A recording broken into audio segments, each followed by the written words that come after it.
ஆண்டவராகிய இயேசு கிறிஸ்துவின் நாமத்தினாலே உங்களை நான் வாழ்த்தி வரவேற்கிறேன். கவனும் கல்லும் என்கிற தலைப்பின் கீழான செய்திகளை நாம் நம்முடைய தியானத்தின் ஊடாக பார்த்து கொண்டு வருகின்றோம்.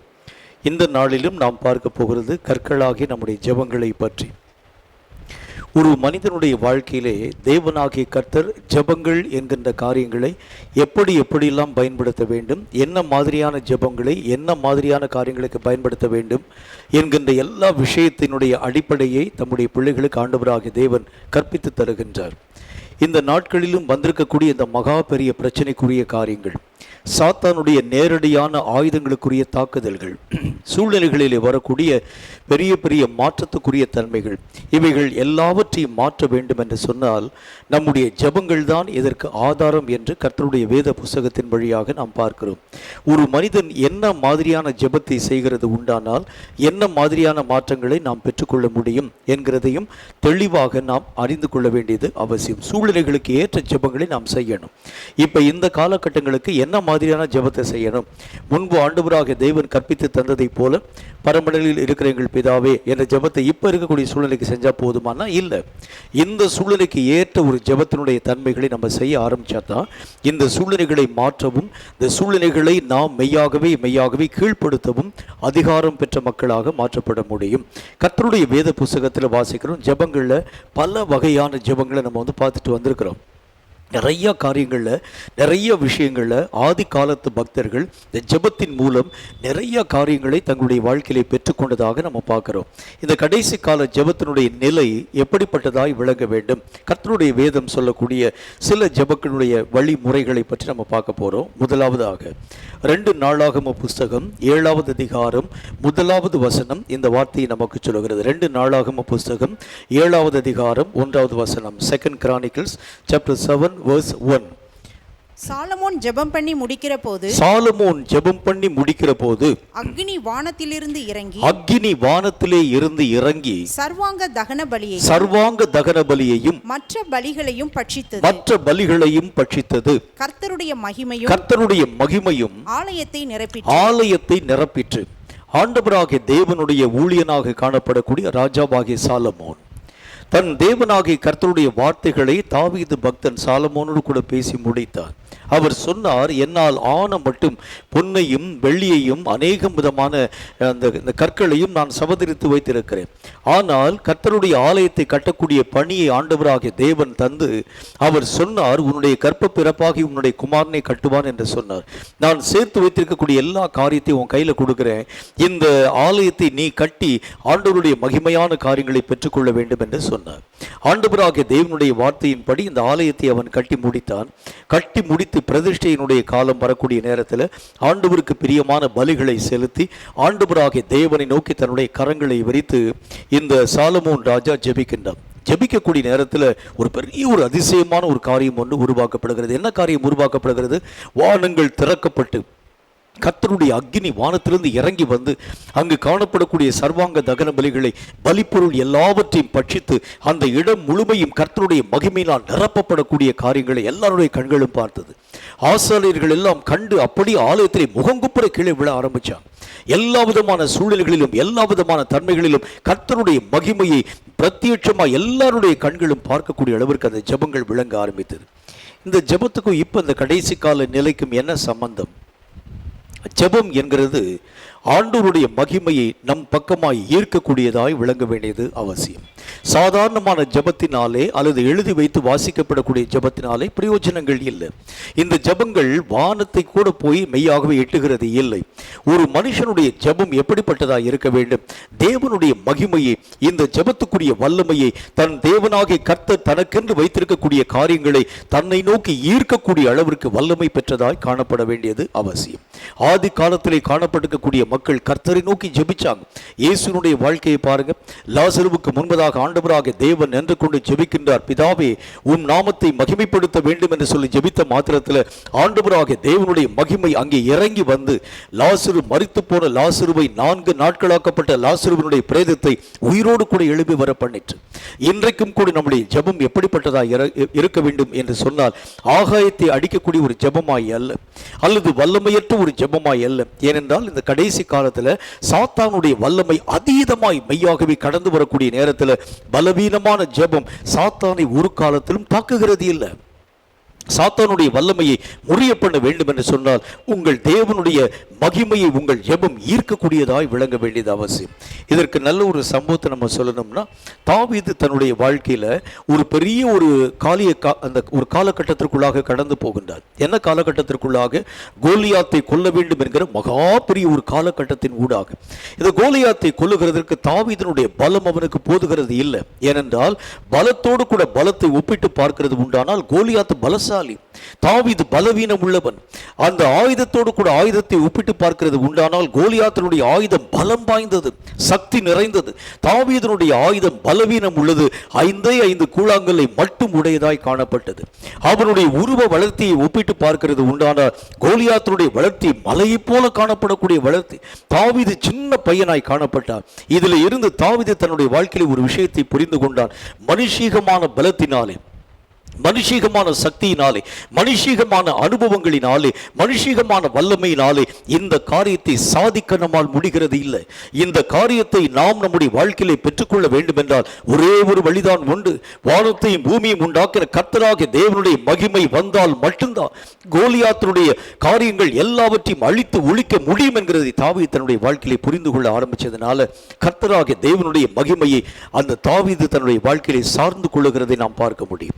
இந்த சார்ந்து கொள்ளக்கூடிய தாவீதினுடைய காரியத்தின் நிமித்தமாகத்தான் மலையை போல காணப்பட்ட அந்த கோலியாத்து தரை மட்டும் கீழே தாழ்த்தப்படுகிறதை கண்கூடாக நம்ம பார்க்க முடியும். அப்படி என்றால் இந்த கடைசி கால ஜெபத்திற்கு என்ன பரிமாணம் நமக்கு தேவை, என்ன விஷயம் நமக்கு தேவை என்றால், தேவன் நமக்கென்று வைத்திருக்கக்கூடிய அநேக மகிமையான காரியங்களை ஈர்க்கக்கூடிய பலம் நமக்கு தேவை. எசேக்கியா அன்றைக்கு கர்த்தரை நோக்கி ஜெபித்த பொழுது கர்த்தராகிய தேவனுடைய மகிமையை அவருடைய ஜெபம் ஈர்க்க ஆரம்பித்ததினாலே தன்னுடைய ஆயுசு காலத்திலே 15 ஆண்டுகளை ஆண்டவராகிய தேவனுடைய நாமத்தினால் திரும்ப பெற்றுக்கொள்ளக்கூடிய அளவிற்கு ஒரு புதிய மகிமை தன்னுடைய வாழ்க்கையிலே பெற்றுக்கொள்ளக்கூடிய ஒரு மனிதனாய் காணப்பட்டார். தானியேல் தன்னுடைய வாழ்க்கையிலே தேவனாகிய கர்த்தரை நோக்கி ஈர்க்கக்கூடிய ஜெபத்தை செய்ததினாலே பசியோடு கூட காணப்படக்கூடிய சிங்கங்களுடைய வாய்கள் கட்டப்பட்டு போனதை நம்ம வந்து பார்க்க முடியும்.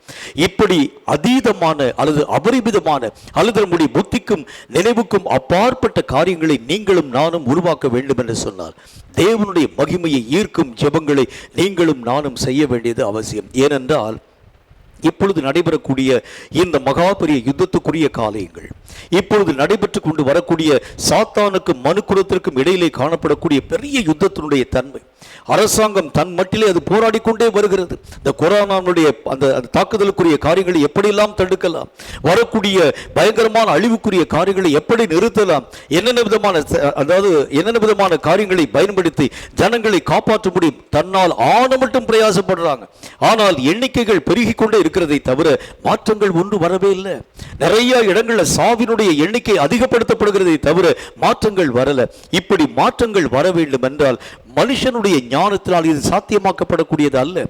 ஒருவேளை தாவீது தன்னுடைய வாழ்க்கையில யோசித்திருக்கிறது உண்டானால் என்னுடைய பலத்தினாலும் என்னுடைய ஞானத்தினாலும் கோலியாத்தை வீழ்த்து விடுவேன். தானியேல் ஒருவேளை யோசித்திருக்கிறது உண்டானால் என்னுடைய வல்லமையினாலும் சத்துவத்தினாலும் சிங்கத்தின் வாயை நான் கட்டிவிடுவேன். எசேக்கியா ஒருவேளை யோசித்திருக்கிறது உண்டானால் என்னுடைய அதிகாரத்தினாலும் என் கையிலே கொடுக்கப்பட்டிருக்கக்கூடிய எல்லா விதமான ஆட்சியினுடைய வல்லமையினாலும் என்னுடைய ஜீவனை நான் பாதுகாத்துக் கொள்வேன் என்று யோசித்திருக்கிறது உண்டானால் இவர்களுடைய வாழ்க்கையிலே ஒன்றும் நடந்திருக்க போகிறதில்லை. எல்லாரும் கர்த்தருடைய மகிமைக்காய் காத்திருக்க ஆரம்பிச்சாங்க. மகிமையை மட்டுமல்ல, மகிமையை தம் பக்கமாய் ஈர்க்கக்கூடிய ஜெபத்தை செயல்படுத்த ஆரம்பிச்சாங்க. நம்முடைய வாழ்க்கையில இந்த கடைசி காலத்திலே வந்திருக்கக்கூடிய பிரச்சனைகளை மாற்ற வேண்டும் என்று சொன்னால் ஒரே ஒரு வழிதான் உண்டு, ஒரே ஒரு மார்க்கம் தான் உண்டு. தேவ மகிமையை உன்னை நோக்கி நீ ஈர்க்க வேண்டியது அவசியம். இந்த உலகத்திற்கு ஒரு மனுஷனுடைய ஜெபம் போதாது, இந்த உலகத்திற்கு ஒரு மனுஷனுடைய ஞானம் போதாது, இந்த உலகத்திற்கு இந்த உலகத்தை மெய்யாகவே கட்டி காக்க அரசியல் அமைப்புகள் போதுகிறது இல்லை. இந்த உலகத்திற்கு தேவை இதை தாண்டின மேலான தேவனுடைய மகிமை என்கின்ற ஒரு அதீதமான சக்தி தேவை. அதனால மட்டும்தான் அந்த உலகத்தினுடைய காரியங்களை காப்பாற்ற முடியும். அதனால மட்டும்தான் இப்படிப்பட்ட காரியங்களை நின்று தேச ஜனங்களை ரட்சிக்க முடியும். ஆகவே கர்த்தராகிய தேவன் நம்மை பார்த்து சொல்லுகின்றார், உன்னுடைய ஜெபம் எப்படிப்பட்டதாய் இருக்க வேண்டும்? தேவனுடைய மகிமையை ஈர்க்கக்கூடியதாய் உன்னுடைய ஜெபம் காணப்பட வேண்டியது அவசியம். இப்படிப்பட்ட ஜெபங்களினால் மட்டும்தான் தேசத்திலே வந்திருக்கக்கூடிய எல்லா விதமான காரியங்களில் நின்று விடுதலைகளை, மகா பெரிய வல்லமைகளை நீங்களும் நானும் நம்முடைய வாழ்க்கையிலே பெற்றுக்கொள்ள முடியும். இரண்டாவது வழிமுறையை பாருங்க. இது ரொம்ப ஒரு முக்கியமான ஒரு வழிமுறையும் கூட. ஒரு ஜெபத்தினுடைய பரிமாணம் எப்படிப்பட்டதாய் காணப்பட வேண்டும்? இப்ப நான் உங்களுக்கு இந்த உலகத்திலே காணப்படக்கூடிய, நடைபெறக்கூடிய சில சம்பவங்களை உங்களுக்கு நான் சொல்ல வேண்டும். இப்போ உலக அரங்கில் நீங்கள் எடுத்து பார்த்தீங்கன்னா நிறைய இடங்களில், அதாவது இந்த ரேப்பிங் என்று அழைக்கப்படக்கூடிய கற்பழிப்புகள் எல்லாம் நிறைய இடத்துல நடந்து கொண்டு வருகிறது. இன்னொன்று, தற்கொலைக்கு நேராக ஜனங்கள் தூண்டப்படுகிறத பார்க்குறோம். மூன்றாவது, ரத்தம் சிந்துதல் தேச அரங்கில் எல்லா இடங்களிலும் வியாபித்து கொண்டிருக்கிறத நம்ம வந்து பார்க்க முடியும். அது மட்டும் இல்லாமல் டெரரிசம் என்று அழைக்கப்படக்கூடிய மகாபெரிய தீவிரவாத கும்பல்கள், சக்திகள், அடுத்த நாட்டிலிருந்து வந்திருக்கக்கூடிய பெரிய பெரிய பிரச்சனைகள், ஜனங்களை அழித்து ஒழிக்கக்கூடிய காரியங்கள், இயற்கையினால் வரக்கூடிய பெரிய அழிவுகள், இப்படி அநேகம் விதமான மக்களுடைய சாவினுடைய விகிதம் அதிகமாக்கப்பட்டு கொண்டே வருகிறதை கண்கூடாக பார்க்கிறோம். இதிலிருந்து ஒரே ஒரு விஷயத்தை நீங்க ஈஸியா நம்ம வந்து புரிஞ்சுக்கலாம். இப்போ இந்த உலக அரங்கில் கர்த்தராகிய தேவனை சந்திக்கிறதை காட்டிலும் எந்த மூலை முடுக்குகளில் நீங்கள் கடந்து போனாலும் சாத்தானை எளிதாக உங்களால் சந்திக்க முடியும். ஏன்னா சாத்தான் தேச அரங்கிலே இப்பொழுது தன்னுடைய காரியங்களை உலாவிக் கொண்டு வந்து காரியங்களை உருவாக்கி கொண்டே வருகின்றார். எந்த மூலை முடுக்கில் கடந்து போனாலும் சரி, ஏதாவது ஒரு பட்டி தொட்டிலில் கடந்து போனாலும் அங்கே சாவினுடைய காரியம், அங்கே ரேப்பிங்களுடைய காரியம், அங்கே மக்களுடைய வாழ்வாதாரங்கள் இழந்து தன்னைத்தானே மாய்த்துக் கொள்ளக்கூடிய, தற்கொலை பண்ணக்கூடிய நிலை, இப்படி பல திறப்பட்ட காரியங்களை நாம் பார்க்கிறது உண்டானால் இதிலிருந்து ஒரு காரியத்தை பார்க்க முடியும். எல்லா இடங்களிலும் சாத்தானுடைய ஆதிக்கம் இங்கும் அங்கும் மெய்யாகவே கடந்து வந்து கொண்டே இருக்கிறது. ஒவ்வொரு தெருவிலும் பிசாசனுடைய காரியத்தை பார்க்கலாம். ஒவ்வொரு மூலை முடுக்குகளிலும் சாத்தானுடைய வல்லமையை பார்க்கலாம். இந்த சாத்தானுடைய வல்லமைகள் தேச அரங்கில் எல்லா இடங்களிலும் ஒட்டு மொத்தமாய் வியாபித்திருக்கக்கூடிய இந்த சாத்தானுடைய அதிகாரங்களை தீர்க்கக்கூடிய வல்லமையை எப்படி நாம் பெற்றுக்கொள்ள முடியும்? சாத்தானை எதிர்க்க உன்னாலும் என்னாலும் ஆகிறது இல்லை. சாத்தானுடைய வல்லமைகள் உன்னுடைய வல்லமைகளை காட்டிலும் எத்தனையோ மடங்கு பெரியது. சாத்தானுடைய அதிகாரங்கள் நம்முடைய அதிகாரங்களை காட்டிலும் எத்தனையோ மடங்கு பெரியது. இந்த சாத்தானை எதிர்க்க வேண்டும் என்றால் அதற்கு ஒரே ஒரு வழிமுறைதான் உண்டு. நீயும் தேவனும் சந்திக்கும் ஒரு மனிதர்களாய் காணப்பட வேண்டியது அவசியம்.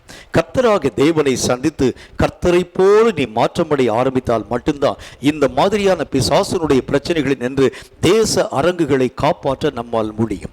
ஆண்டவராகிய தேவனுடைய பரிசுத்தமுள்ள வார்த்தைகளை கேட்டு ஆண்டவரோடு கூட ஒரு அளவில்லாத ஒரு ஐக்கியத்தின் மகிமையை நீங்களும் நானும் கொண்டிருக்க ஆரம்பித்தால் மட்டும்தான் இப்படிப்பட்ட மகா பெரிய பிரச்சனைகளுக்கு பெரிய ஒரு தீர்வை நீங்கள் உங்கள் வாழ்க்கையிலே காண்பிக்க முடியும் என்று கர்த்தருடைய வேதம் சொல்கிறது. வசனத்தை வாசிங்க. அப்போஸ்தலர் நடபடிகள் 10வது அதிகாரம் 4வது வசனத்துல ஒரு நல்ல ஒரு காரியத்தை பார்க்கிறோம். அப்போஸ்தலர்கள் 10வது அதிகாரம் 4வது வசனத்துல ஆண்டவராகிய தேவனுடைய காரியங்கள் நம்முடைய வாழ்க்கையில எதற்காக வர வேண்டும் என்கிறதை பற்றி வேதம் நமக்கு தெளிவான பிரகாரமாக நம்மோடு கூட பேசுகிறதை வாசியுங்கள்.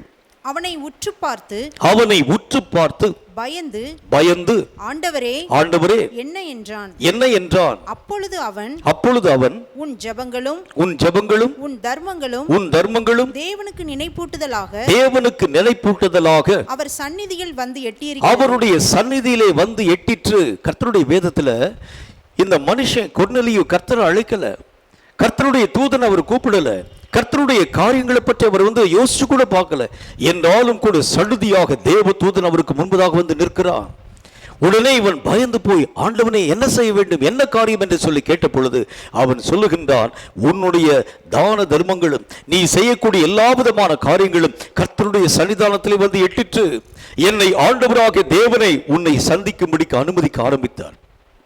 எப்படி பாருங்க, ஒரு மனுஷன் செய்யக்கூடிய ஜெபங்கள் ஆண்டவரை சென்று அடையவும், ஆண்டவரிடத்திலிருந்து பதில் உத்தரவுகளை பெறவும், ஆண்டவருடைய தூதனை சந்திக்கவும், ஆண்டவரோடு கூட முகமுகமாய் அளவலாவும் தக்கதாக காணப்படுகிறது உண்டானால் தேசத்திலே பெரிய மாற்றங்களை உன்னாலும் என்னாலும் சாதிக்க முடியும். இந்த கடைசி காலத்தில் நம்ம வந்து ஜெபம் பண்ணுறோம். எப்படி ஜெபம் பண்ணுறோம் பாருங்க. ஏதோ ஒரு கடமைக்காக, ஏதோ ஒரு போக்குக்காக, ஏதோ ஒரு காரியத்திற்காக, ஆண்டவரே கொரோனாவினுடைய காரியங்கள் எல்லாவற்றையும் பாரும், பிரச்சனைகளை பாரும், வேதனைகளை பாரும். இந்த ஜெபங்கள் எல்லாம் கொரோனாவினுடைய தாக்குதல்களை மாற்றும் என்று நினைக்கிறீங்க? இல்லை. இந்த ஜெபங்கள் எல்லாம் எந்த மாற்றத்தையும் ஒருபோதும் உருவாக்குகிறது இல்லை. நம்ம நினைக்கிறது மாதிரி நம்ம ஜெபிச்சிட்டோம் உடனே கர்த்தராகிய தேவன் கொரோனாவுடைய எல்லா தாக்குதலுக்குரிய காரியங்களை தடுத்து விடுவார். இதுவரைக்கும் பார்க்கிறோம், வர வர அதனுடைய எண்ணிக்கைகள் ஏறிக்கொண்டு தான் வருகிறதை தவிர அது குறைந்த பாடாக காணல. அப்படின்னா கர்த்தர் எப்படிப்பட்ட ஜெபத்தை எதிர்பார்க்கின்றார்? என்ன மாதிரியான ஒரு போர் ஆயுதங்களை நீங்கள் பயன்படுத்த வேண்டும்? உங்கள் ஜெபம் தேவனாகிய கர்த்தரை சந்திக்கிறது மட்டுமல்ல, தேவன் தம்முடைய தூதனை உங்களை நோக்கி அனுப்பக்கூடிய அளவிற்காக அவருடைய மனதை உன்னை நோக்கி மெய்யாகவே இழுக்க வேண்டியது அவசியம். தேவனாகிய கர்த்தர் உன்னை மெய்யாகவே நோக்கி பார்க்கக்கூடிய அளவிற்கு உன்னுடைய ஜெபங்கள் கர்த்தருடைய சன்னிதானத்தை போய் தட்டக்கூடிய அளவிற்கு காண்பிக்கப்பட வேண்டியது அவசியம். இப்படிப்பட்ட ஜெபங்கள் தான் சாத்தானுக்கு நடுக்கத்தை தருகிறது மட்டுமல்ல, ஆண்டவராகிய தேவன் உன்னுடைய ஜெபத்தின் மேல் பிரியமுள்ளவராகி உன்னுடைய ஒவ்வொரு துளி கண்ணீருக்கும் உரிய பதில் உத்தரவுகளை தருகிறதாக கர்த்தருடைய வேத புத்தகத்தில் பார்க்க முடியும். ஆண்டவராகிய தேவன் ஒரு நல்ல ஒரு ஓமை ஒன்றை சொல்லியிருப்பார் லூக்கா எழுதின சுவிசேஷத்தில். அதில் அவர் பேசியிருப்பார், ஒரு ஏழை விதவை இருக்கக்கூடிய இடத்துல ஒரு பெரிய ஒரு ராஜா இருந்தார். அந்த ராஜாவினுடைய ஆளுகைக்குரிய காரியத்தில் அந்த ஏழை விதவைக்கு நியாயம் செய்கிறது யாருமே இல்லை. இந்த அம்மா என்ன செய்வாங்க பாருங்க, ஒவ்வொரு நாளும் போய் அந்த ராஜாத்தை போய் தன்னுடைய பிராதுகள் யாவற்றையும் சொல்லுகிறது வழக்கம். ஐயா, எனக்கு உண்டான பிரச்சனைகளை தீர்க்க உங்களால் தான் முடியும், ஒரு வார்த்தை சொல்லுங்க, ஒரே ஒரு வார்த்தை சொல்லுங்க, என்னுடைய பிரச்சனையெல்லாம் மாற்றப்படும். அந்த ராஜா கடவுளுக்கு பயப்படாத ஒரு மனுஷன், மனுஷர்களுக்கு நியாயம் செய்யாத ஒரு மனுஷன் என்றாலும் இடைவிடாமல் இரவு பகலாக அந்த ஏழை விதவை விடாமல் தட்டிக்கொண்டே இருக்க ஆரம்பிக்கிறாங்க. லூக்கா 18வது அதிகாரத்தில் தட்டிக்கொண்டே இருக்கக்கூடிய நேரத்தில் ஒரு நாள் அந்த ராஜா தன்னுடைய மனதில் யோசித்து பார்த்தார். இந்த அம்மா நான் கடவுளுக்கு பயப்படாதவன் என்று சொல்லி தெரிந்திருக்க ஆரம்பித்தாலும், நான் இவளுக்கு நியாயம் செய்ய மாட்டேன் என்று சொல்லி அறிந்திருக்க ஆரம்பித்தாலும், ஓயாமல் இடைவிடாமல் என்னுடைய கதவுகளை தட்டிக்கொண்டே இருக்கிறாளே, ஆகவே இனி இவள் வராதிருக்க வேண்டும் என்று சொன்னால் நான் இவளுக்கு நியாயம் செய்ய வேண்டும் என்று சொல்லி அந்த பொல்லாத அரசன் இவளுக்கு நியாயம் செய்தான் என்று கர்த்தருடைய வசனத்தில் பார்க்கிறோம். சொல்லி முடிச்சுட்டு அவர் என்ன சொல்றாரு பாருங்க, ஒரு பொல்லாத அரசனே, தேவனுக்கு பயப்படாதவனே, ஒரு ஏழை விதவையினுடைய அடிக்கடியான அந்த கதவை தட்டக்கூடிய சத்தத்தை கேட்டு இரக்கம் செய்கிறது உண்டானால், இரக்கங்களின் பிதாவாகிய நான் உங்களுக்கு எவ்வளவு தூரம் இரக்கத்தை செய்வேன் என்று கர்த்தர் கேட்கின்றார். நம்முடைய ஜெபம் வானமண்டலத்தை சென்று அடையாமல் போகிறதற்கு என்ன காரணம்? நம்முடைய ஜெபங்கள் ஆகாயத்திலே இங்கும் அங்கும் அலைமோதி கொண்டிருக்கிறதற்கு என்ன காரணம் என்றால், உங்களுடைய ஜெபமும் என்னுடைய ஜெபமும் கர்த்தராகிய தேவனை நோக்கி ஏறெடுக்கப்படுகிறது இல்லை. சும்மா ஏதோ ஒரு வாய்க்கு வந்தபடி பேசுறோம், வாய்க்கு வந்தபடி சொல்றோம், வாய்க்கு வந்தபடி காரியத்தை செய்யறோம். ஆனால் இந்த கொர்நேலியுடைய ஜெபத்தை பாருங்க, இவர் எதையும் எதிர்பார்க்கல. இவர் கர்த்தராகிய தேவன் என்னை பார்க்கும்படி வருவார் என்று சொல்லி கூட யோசிச்சு பார்க்கல. தம்முடைய தூதனை கர்த்தர் அனுப்புவார் என்று சொல்லி கூட யோசிச்சு பார்க்கல. இவர் இடைவிடாமல் தானங்களையும் தர்மங்களையும் செய்து ஆண்டவராகிய தேவனுக்கு பிரியமுள்ளவனாய் நடக்க ஆரம்பித்த பொழுது கர்த்தர் தம்முடைய தூதனை அனுப்ப துவங்கினார். இந்த கடைசி கால ஜெபங்கள் எப்படிப்பட்டதாக இருக்க வேண்டும் என்று சொன்னால், தேவனாகிய கர்த்தரை நோக்கி உன் ஜெபங்கள் மெய்யாகவே கேட்கப்படுகிறதாகவும், கர்த்தராகிய தேவன் உன்னை சந்திக்கும்படி தம்முடைய தூதனை அனுப்பக்கூடியதாகவும் விளங்கக்கூடிய ஜெபங்கள் தான் வல்லமை வாய்ந்தது என்று கர்த்தருடைய வேதம் நமக்கு சொல்ல ஆரம்பிக்கிறது. இதுல நல்ல ஒரு காரியத்தை பார்க்கிறோம். இந்த ஜெபங்களுக்கு சாத்தானுடைய ஆவிகள் நடுங்க வேண்டும் என்று சொன்னால், உன் ஜெபங்கள் எல்லாம் கர்த்தராகிய தேவனால் அங்கீகரிக்கப்படக்கூடியதாய் விளங்கணும். அங்கீகரிக்கப்படாத ஜெபங்களுக்கு சாத்தான் ஒருபோதும் பயப்படுகிற. நல்லா புரிஞ்சுக்கோங்க, உன் தேவனாகிய கர்த்தருக்கு பிரியமில்லாத ஜெபத்துக்கு பிசாசு கூட நடுங்கவே மாட்டான். உன் தேவனாகிய கர்த்தர் எந்த ஜெபத்தை அங்கீகரிக்க ஆரம்பிக்கிறாரோ அந்த ஜெபங்கள் எல்லா விதமான காரியத்திற்கும் சாத்தான் நடுங்குகிறார். அவைகளை நீ ஏறெடுக்காமல் தடுக்க துவங்கவும் ஆரம்பிக்கின்றார். அப்ப கர்த்தராகிய தேவன் சொல்லக்கூடிய வார்த்தையின்படி தேவனாகிய கர்த்தரை சந்திக்கும் ஜெபத்தை நீயும் நானும் உருவாக்க வேண்டும் என்று கர்த்தர் சொல்லுகின்றார். மூன்றாவது காரியமாக ஆண்டவராகிய தேவனுடைய வசனத்தில் மூன்றாவது ஒரு முக்கியமான காரியம், இந்த கடைசி காலத்திற்கு நமக்கு தேவையான அத்தியாவசியமான காரியமும் கூட. அப்போஸ்தலர் நடபடிகளில் 13வது அதிகாரம் 3வது வசனம் இந்த வார்த்தையை நமக்கு சுட்டி காண்பிக்கிறது. அப்போஸ்தலர் நடபடிகள் 13வது அதிகாரம் 3வது வசனத்தை வாசிக்க கேளுங்கள்.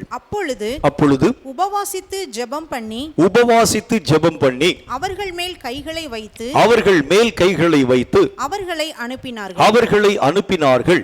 கர்த்தருடைய வேத புஸ்தகத்தில் இந்த சவுல் என்கின்ற மனிதனையும் பர்னபா என்கின்ற மனிதனையும் ஊழியத்திற்காக வேறு பிரிக்கிறார். இவர்கள் ஆவியிலே நிறைந்து அவங்களுடைய தலையின் மேல கரங்களை வைத்து ஆண்டவராகிய தேவனுடைய கரங்களுக்குள் ஒப்பு கொடுத்து ஜெபிக்கிறாங்க. இவர்கள் ஊழியத்தின் ஊடாக கடந்து போக ஆரம்பிக்கும்படிக்காக ஆண்டவராகிய தேவனுடைய வல்லமையை அவர்கள் மேல் அனுமதித்து ஜெபிக்க ஆரம்பிக்கிறாங்க. இந்த வல்லமை உள்ளே வந்த மாத்திரத்தில், அதுக்கு முன்னால் வரைக்கும் பவுலினுடைய ஊழியம் சாதாரணமான ஒரு ஊழியமாக இருந்தது. ஆனால் கர்த்தருடைய வல்லமையினால் அவர் நிரப்பப்பட ஆரம்பித்த உடனே ஒரு நாளில் அவர் போய் ஒரு பெரிய ஒரு அதிபதி வீட்டில் போய் கர்த்தருடைய வார்த்தையை சொல்லிட்டு இருக்கிறார். அந்த அதிகாரத்தில் தொடர்ந்து நீங்கள் வாசித்து பார்த்தீங்கன்னா தெரியும். அந்த அதிபதியினுடைய வீட்டில் போய் கர்த்தருடைய வார்த்தையை சொல்லிக் கொண்டிருக்கக்கூடிய நேரத்தில் ஒரு மந்திர வித்தைக்காரன், ஒரு மாய வித்தைக்காரன், எலிமாய் என்று பேர் சொல்லக்கூடிய ஒரு மாய வித்தைக்காரன், இந்த அதிபதி ஒருவேளை கர்த்தரை நோக்கி மனம் திரும்பி விடுவாரோ என்று சொல்லுகிற அந்த காரியத்தின் நிமித்தமாக இந்த அதிபதியினுடைய மனம் கர்த்தருடைய ஊழியத்தின் பக்கமாய் சார்ந்து விடக்கூடாது என்பதற்காக நிறைய தடைகளை உருவாக்க ஆரம்பிச்சிட்டான்.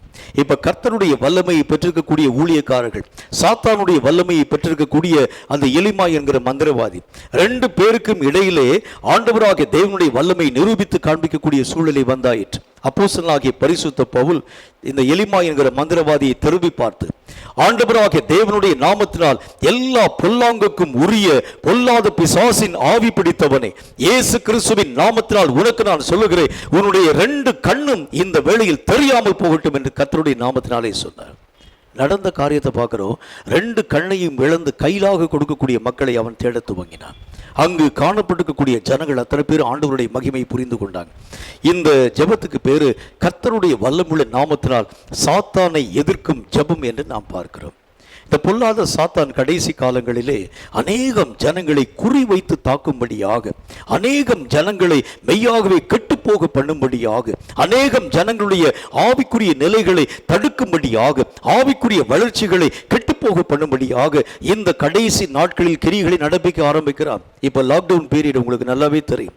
சபையினுடைய ஆராதனை நின்று போயிடுச்சு, ஊழியத்தினுடைய தன்மை நின்று போயிடுச்சு. ஒரு காலத்துல வைராக்கியமாய் ஊழிய பார்த்தவங்க எல்லாமே இப்போ வந்து வைராக்கியத்தை இழந்து போயிட்டாங்க. தன்னுடைய வீடுகளிலே ஆசரிக்கக்கூடிய ஜனங்களுடைய நிலைகளை நாம் பார்க்கின்றோம். கொஞ்ச நாளைக்கு முன்னால் சென்னையில் ஊழியம் பார்க்கக்கூடிய ஒரு நல்ல ஒரு சகோதரர் ஒரு வார்த்தை விதமாய் பேசினார். தன்னுடைய சபையிலே வந்திருக்கக்கூடிய மக்களுக்கு ஏதாகிலும் ஒரு காரியத்தை நான் செய்யணும்.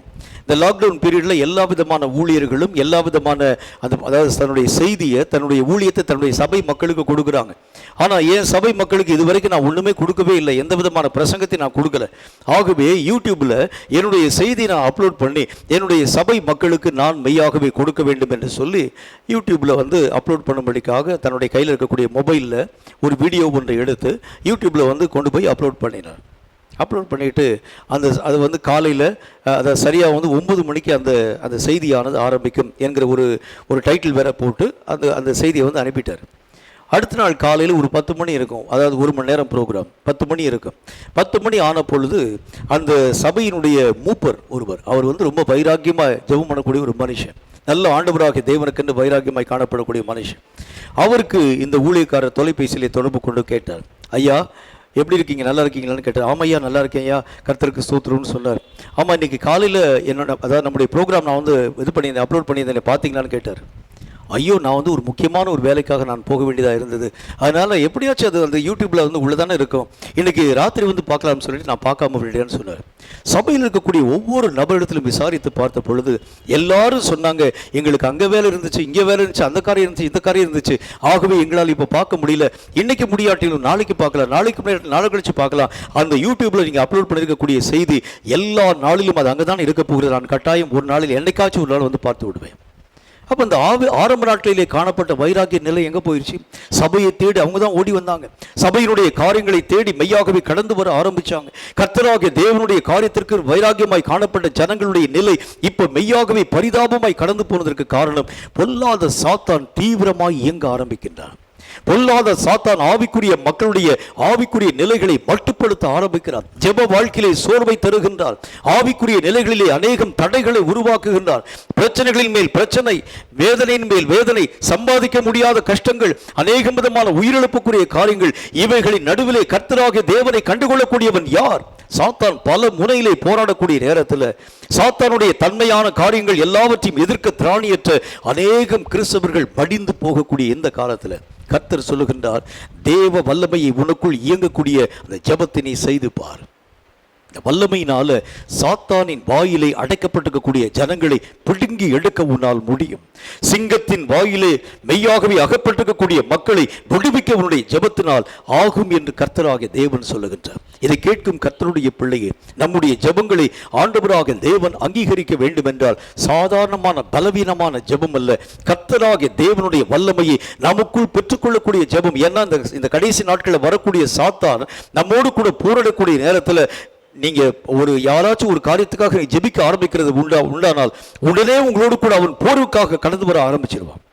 உடனே உங்க கூட மெய்யாகவே சண்டை போடும்படிக்காக கடந்து வர ஆரம்பிச்சிருவான். உங்களுக்கே நல்லா தெரியும். இப்ப யாராவது ஒரு மனிதருக்காக நீங்கள் ஜெபிக்கிறது உண்டானால் அந்த ஜெபத்தினுடைய காரியங்களை நீங்கள் செய்ய துவங்கக்கூடிய அந்த நேரத்தில் அவனுக்கு விரோதமாய் போரிடக்கூடிய அந்த சாத்தானுடைய ஆவிகள் உங்களை தாக்கும்படி கடந்து வருகிறத பார்க்க முடியும். நீ உனக்குள் கர்த்தருடைய வல்லமையை பெற்றுக்கொள்ளக்கூடிய ஒரு மனிதனாய் காணப்பட்டால் மட்டும்தான் அந்த பிசாசின் அதிகாரங்களை எதிர்க்கக்கூடிய திராணி பெற்றவனாய் மாற்றப்பட முடியும். இப்ப கர்த்தராகிய தேவன் சொல்லுகின்றார், தேவனுடைய வல்லமையை நமக்குள் பெற்றுக்கொள்ளக்கூடிய ஜெபத்தை நீங்களும் நானும் உருவாக்க வேண்டும் என்று கர்த்தர் நமக்கு சொல்லுகின்றார். இந்த தேவனுடைய வல்லமையை பெற்றுக்கொள்ளக்கூடிய ஜெபம் என்றால் எப்படிப்பட்டது? சாதாரணமான ஜெபங்களிலே எந்த விதமான மாற்றங்களும் தேச அரங்கில் உருவாக்கப்படுகிறது இல்லை. சாதாரணமான ஜெபங்களிலே எந்த விதமான தன்மைகளும் தேச அரங்கில் உருவாக்கப்படுகிறது இல்லை. நம்ம நினைக்கிறது மாதிரி நிறைய ஜனங்கள் ஒருமனப்பட்டு ஜெபிச்சா தேசத்தில் மாற்றம் வந்துவிடும், இல்லை இல்லை. அந்த ஜெபங்கள் எல்லாம் வல்லமையினால் நிரப்பப்பட்டால் மட்டும்தான் தேசத்திலே பெரிய மாற்றங்களை உங்களாலும் என்னாலும் காண்பிக்க முடியுமே தவிர மற்ற சாதாரணமான ஜெபங்களினாலே எந்த விதமான மாறுதல்களையும் மாற்றங்களையும் தேச அரங்கிலே உருவாக்க நம்மால் முடியாது. இந்த இடத்துல கர்த்தருடைய வேத புத்தகத்தில் பார்க்கிறோம், தாவீது தன்னுடைய வாழ்க்கையில இதே விதமான கர்த்தருடைய வல்லமையை பெற்றுக்கொள்ளக்கூடிய ஒரு மனிதனாய் காணப்படுகிறதை பார்க்க முடியும். அதில் என்ன போட்டுக்கு பாருங்க, ஆண்டவராகிய தேவனுடைய நாமத்தினாலே அவன் கோலியாத்தை நோக்கி ஓடி அவன் கோலியாத்தை எதிர்க்கக்கூடிய வல்லமையை எப்படி பெற்றுக்கொள்ள ஆரம்பித்தார். தன் தேவனாகிய கர்த்தர் தன்னோடு கூட இருக்கிறார் என்கிற அந்த வல்லமையை தாவீது புரிந்து கொண்ட மாத்திரத்தில் இருக்கக்கூடிய சுற்றிலும் காணப்படக்கூடிய படை வீரர்கள் எல்லாம் நடுங்கக்கூடிய கோலியாத், எல்லா மக்களாலும் புகழப்படக்கூடிய கோலியாத், பெலிஸ்திய சாம்ராஜ்யமே நம்பக்கூடிய கோலியாத், அந்த சவுலினுடைய தானியங்கள் எல்லாம் நடுங்கக்கூடிய கோலியாத், இத்தனை பேருக்கு நடுவிலே தாவீது என்கின்ற ஒரே ஒரு தனி மனிதன் ஆண்டவருடைய நாமத்தினாலே அந்த கோலியாத்திற்கு விரோதமாய் ஓடி போவதற்கு காரணம் தேவ வல்லமையை அவன் தனக்குள் பெற்றுக்கொள்ளக்கூடியவனாய் காணப்பட்டான். இந்த வல்லமை நம்முடைய வாழ்க்கையிலே வருகிறது உண்டானால் எழும்பி வரக்கூடிய தேசத்திலே காணப்படக்கூடிய பெரிய யுத்தங்களை உங்களாலும் என்னாலும் ஜெயிக்க முடியும். இந்த தாவீது கோலியாத்தை கொன்றது ஒரு மனிதனுக்கும் மேற்பட்ட சண்டை மட்டுமல்ல. தாவீது கோலியாத்தை கொன்றது நிமித்தமாக இஸ்ரவேலின் மேல் சுமத்தப்பட்டிருக்கக்கூடிய அடிமை நுகம் முறிக்கப்படுகிறதை பார்க்க முடியும். இந்த கோலியாத்தினுடைய சண்டையில தாவீது தோற்று போயிருக்கிறது உண்டானால் பெலிஸ்தியர்கள் எல்லாரும் இஸ்ரவேல் மக்களை தனக்கு அடிமையாக மாற்றியிருப்பாங்க. அடிமை நுகத்தை முறிய பண்ணக்கூடிய வல்லமை இந்த ஒரு மனிதனுடைய கரங்களிலே கொடுக்கப்பட்டது. அப்ப கர்த்தருடைய வேதம் என்ன சொல்கிறது? கர்த்தருடைய வல்லமையை பெற்றுக் கொள்ளக்கூடிய நீ ஒருவன் ஜெபித்தால் போதும். அந்த வல்லமையுள்ள ஒரு ஜெபத்தை ஒருவன் நீ மெய்யாகவே பயன்படுத்தினால் போதும். தேசத்திலே காணப்படும் எல்லா அடிமை நுகங்களும் முறிக்கப்படுகிறதை கண்கூடாய் பார்க்க முடியும். தேசத்தில் எத்தனை அடிமை நுகங்களை பார்க்கிறோம், எத்தனை தற்கொலையினுடைய காரியங்களை பார்க்கிறோம். இவைகளை எதிர்க்க எந்த வல்லமை உங்களுக்கு தேவை என்றால் தனி ஒரு மனிதன் வல்லமையுள்ளவனாய் இருந்தால் போதும். ஒரு கோலியாத்தை அழித்து ஒரு தாவீது இஸ்ரவேலுக்கு பெரிய ரட்சிப்பை தந்ததை போல நீ ஒருவன் போதும். கர்த்தராகிய தேவனுக்கு முழங்காலை முடக்கும் ஒருவனாகி நீ போதும். நீ கர்த்தருடைய வல்லமையை பெற்றுக்கொள்ளக்கூடிய ஜெபத்தை செயல்படுத்த ஆரம்பிக்கிறது உண்டானால் உன் ஒரு முழங்காலை கொண்டு தேசத்தை அச்சுறுத்தக்கூடிய எல்லா விதமான பிரச்சனைகளிலும் நின்று கர்த்தர் இந்த தேசத்தை விடுதலையாக்கி ரட்சிக்கிறதை கண்கூடாக நாம் பார்க்க முடியும். நிறைய ஜனங்களை சேர்த்து ஜெபிக்கிறதுனால வல்லமை, நிறைய ஜனங்கள் வருகிறதுனால வல்லமை, நிறைய ஜனங்களோடு கூட இணைந்து ஒருமனப்பட்டு ஜெபித்தா வல்லமை இல்லை. இப்பொழுது கர்த்தர் சொல்கின்றார், வல்லமை உள்ள ஒரு மனிதன், தேவனுடைய வல்லமையை தனக்குள் மெய்யாகவே பெற்றிருக்கக்கூடிய ஒரு மனிதன் போதும். அந்த ஒரு மனிதனுடைய ஜெபத்தினால் உலகத்தையே நான் அசைய பண்ணுவேன் என்று கர்த்தர் சொல்கின்றார். கர்த்தராகிய தேவனை நோக்கி நீ ஜெபிக்க வேண்டும். எப்படி ஜெபிக்க வேண்டும்? அப்படிப்பட்ட வல்லமையுள்ள ஒரு மனிதனை எழுப்பித்தாரும் என்று சொல்லி நீ ஜெபிக்காமல் என்னை அப்படிப்பட்ட வல்லமையுள்ளவனாய் உருவாக்க ஆண்டவரே, நான் இந்த வல்லமையான ஜெபத்தை நான் செய்யணும். என் தேசத்தை ரட்சிக்க என்னுடைய கரங்களை வலிமைப்படுத்தும். என் தேவனாகிய கர்த்தருடைய வல்லமையை நான் பெற்றுக்கொண்டு உலகத்தை மெய்யாகவே துண்டாடி கொண்டு வரக்கூடிய பொல்லாத சாத்தானின் ஆவிகளுடைய வல்லமையான காரியங்களை முறித்து ஒழிக்க என்னை பயன்படுத்தும் என்று சொல்லி நீ ஜெபிக்க ஆரம்பிக்கிறது உண்டானால், வல்லமையின் ஜெபத்தை நீ செயல்படுத்த ஆரம்பிக்கிறது உண்டானால் தேசம் உன் நிமித்தம் விடுவிக்கப்படுகிறதை மெய்யாகவே பார்க்க முடியும். தேசத்தில் விடுவிக்கக்கூடிய நிறைய ஜனங்கள் போரிட்டு பார்த்துட்டாங்க. அமெரிக்க ஐக்கிய நாடு எவ்வளவு செல்வாக்கு நிறைந்த ஒரு நாடு, எத்தனை செழிப்பு நிறைந்த ஒரு நாடு, எந்த ஒரு வைத்தியமாக காணப்பட்டாலும் அவங்க இந்த நம்முடைய தேசத்தில் இந்திய நாட்டில் அந்த அந்த அந்த வியாதிக்கு சுகமளிக்க முடியாத வியாதிகளுக்கு கூட அமெரிக்காவில் போய் ட்ரீட்மெண்ட் கொடுத்து அவங்க வந்து நல்ல ரெக்கவரி ஆகி வந்துடுவாங்க. ஆனால் இன்றைக்கு அமெரிக்க ஐக்கிய நாடுகள் கைகளை பிசைந்து கொண்டிருக்கிறது. இந்த கொரோனா நோய் தாக்குதல்கள் எல்லா நாட்டை காட்டிலும் அமெரிக்காவினுடைய ரேஷியோ தான் ரொம்ப ஜாஸ்தி. நாளுக்கு நாள் சாகக்கூடிய மக்களுடைய நினைவுகள் எண்ணிக்கைகள் அதிகமாய் காணப்படுகிறது. இதை தடுக்கிறதுக்கு வழிமுறை என்ன? எவ்வளவு சயின்டிஸ்டை வச்சு அவங்க முயற்சி பண்றாங்க. எத்தனை விதமான விஞ்ஞானிகள் மெய்யாகவே மருந்துகளை கண்டுபிடிக்கக்கூடிய காரியங்களை உருவாக்கக்கூடிய இந்த காலங்களில் அமெரிக்க ஐக்கிய நாடு தோற்று போய் நின்று கொண்டிருக்கக்கூடிய நேரத்தில் கர்த்தர் சொல்லுகின்றார், மருந்துகளினால் அல்ல, மாத்திரையினால் அல்ல, வல்லமையினால் அல்ல, பொருளினால் அல்ல, சக்தியினால் அல்ல, சத்துவத்தினால் அல்ல, எத்தனை இராணுவ பலத்தினாலும் அல்ல, ஒரே ஒரு மனிதனுடைய தேவனுடைய வல்லமை பெற்றிருக்கக்கூடிய ஒரு மனிதனுடைய முழங்கால் போதும். இந்த ஒரு மனிதனுடைய முழங்காலை கொண்டு தேச அரங்கையை நான் மெய்யாகவே மாற்றிவிட முடியும் என்று கர்த்தர் சொல்லுகின்றார். நீ அந்த மனுஷனாக உன்னை ஒப்புக் கொடுக்கிறது உண்டானால் கர்த்தருடைய வல்லமை எனக்குள் நான் பெற்றுக்கொள்ள வேண்டும். எழும்பி வருகின்ற பொல்லாத பிசாசின் வல்லமைக்கு சாவுமணி அடிக்கத்தக்கதாக என் முழங்காலினை வலிமைப்படுத்தும் என்று சொல்லி தேவ வல்லமைக்காக நீ மெய்யாகவே ஊக்கமாய் இருந்து ஜெபிக்கிறது உண்டானால், நீ ரோட்ல போய் ஜெபிக்கணும்னு அவசியம் இல்லை. நீ உலகத்துல முன்னால போய் எல்லா ஜனங்களுக்கு முன்னால போய் பெரிய மேடையில போய் நின்று ஜெபிக்க வேண்டும் என்ற அவசியம் இல்லை. அறையிலே பூட்டி கொண்டு முழங்காலை முடக்கினாலே போதும், சாத்தான் தன்னுடைய பங்குக்கு நடுங்க துவங்க ஆரம்பிச்சிருவான். இஸ்ரவேலினுடைய ராணுவம் கோலியாத்தை கண்டு நடுங்கிற்று. இஸ்ரவேலினுடைய ராணுவம் அந்த பெலிஸ்திய படைகளை அந்த எல்லா விதமான படை வீரர்களை கண்டு இஸ்ரவேல் ராணுவமே நடுங்கிற்று. சவுல் ராஜா கோலியாத்தை பார்த்து பயந்தான். ஆனால் கோலியாத்து தாவீதை கண்டு பயந்தான். ஏனென்றால் அவன் வல்லமை நிறைந்த தாவீதாய் கடந்து போனான். எல்லா ஜனங்களுக்கும் முன்பதாக பயமுறுத்தக்கூடிய அந்த கோலியாத்து தாவீதை கண்ட மாத்திரத்தில் நடுங்க துவங்க ஆரம்பிச்சிட்டான். தாவீதினுடைய வல்லமைக்கு முன்பதாக நிற்க முடியுமா முடியாதா என்று சொல்லக்கூடிய நடுக்கம் கோலியாத்திற்குள் மெய்யாகவே பிடிக்க துவங்கிற்று. காரணம், கர்த்தருடைய வல்லமை தாவீதோடு கூட இருந்ததினாலே கோலியாத்தை நோக்கி ஓடக்கூடிய அந்த நேரத்திலே தன்னுடைய முழு வலிமையை கோலியாத் தன்னுடைய வாழ்க்கையில் இழந்து போக ஆரம்பிச்சிட்டான். முழு சத்துவத்தை இழந்து போயிட்டான். இதை கேட்கும் கர்த்தருடைய பிள்ளையே, உன்னுடைய சத்துவத்தை நீ பலப்படுத்த வேண்டும் என்று சொன்னார், சாத்தானுடைய வல்லமைகளை எதிர்க்க வேண்டும் என்று சொன்னால், உன்னுடைய தேவனாகிய கர்த்தருடைய வல்லமையை பெற்றுக்கொள்ளக்கூடிய ஜெபத்தை நீ உன்னுடைய வாழ்க்கையிலே பெற்றுக்கொள்ள வேண்டும். நீ அந்த ஜெபத்தை உருவாக்க ஆரம்பிக்கிறது உண்டானால் உன்னுடைய வல்லமைகள் அதிகரிக்க அதிகரிக்க சாத்தானுடைய வல்லமைகள் மெய்யாகவே குறைந்து போய்கொண்டே வருகிறதை கண்கூடாய் பார்க்க முடியும். இதை கேட்கும் கர்த்தருடைய பிள்ளையாக நீ உன்னுடைய வல்லமையை அதிகப்படுத்தும் ஜெபத்தை அதிகமாய் உன்னுடைய வாழ்க்கையில முயற்சிக்க வேண்டியது அவசியம் என்று கர்த்தர் சொல்லுகின்றார். நான்காவதாக, இது ரொம்ப மிகவும் முக்கியத்துவம் வாய்ந்த ஒரு காரியம். லூக்கா எழுதின சுவிசேஷத்தில் 1வது அதிகாரம் 5 முதல் 19 வரை இருக்கக்கூடிய வசனங்களை வாசிக்க போகின்றோம். லூக்கா எழுதின சுவிசேஷம் 1வது அதிகாரம் 5 முதல் 19 வரை இருக்கக்கூடிய வசனங்களை வாசிக்க கேளுங்கள். யூதேயா தேசத்தின் ராஜாவாகிய ஏரோதினுடைய நாட்களில் அபியா என்னும் ஆசாரிய வகுப்பில் சகரியா என்னும் பெயர் கொண்ட ஆசாரியன் ஒருவன் இருந்தான். அவன் மனைவி ஆரோனுடைய குமாரத்திகளில் ஒருத்தி.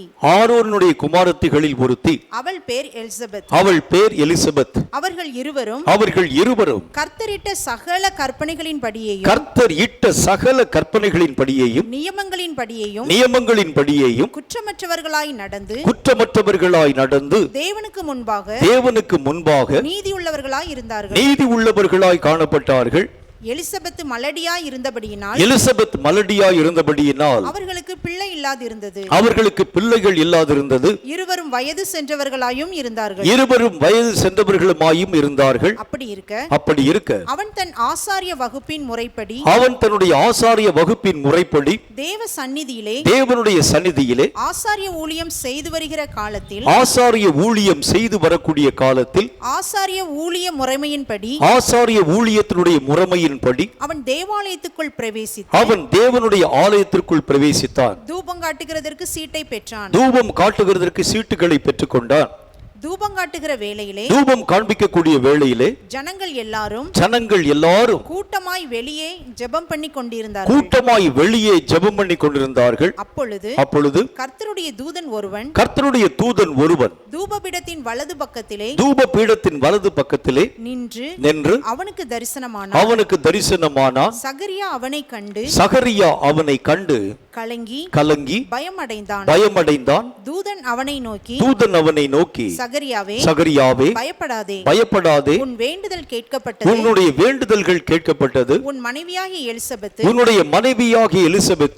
உனக்கு ஒரு குமாரனை பெறுவாள். அவனுக்கு யோவான் என்று பெயரிடுவாயாக.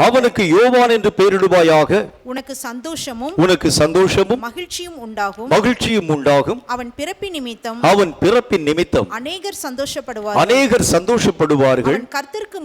அவன் கர்த்தருக்கு முன்பாக பெரியவனாயிருப்பான்.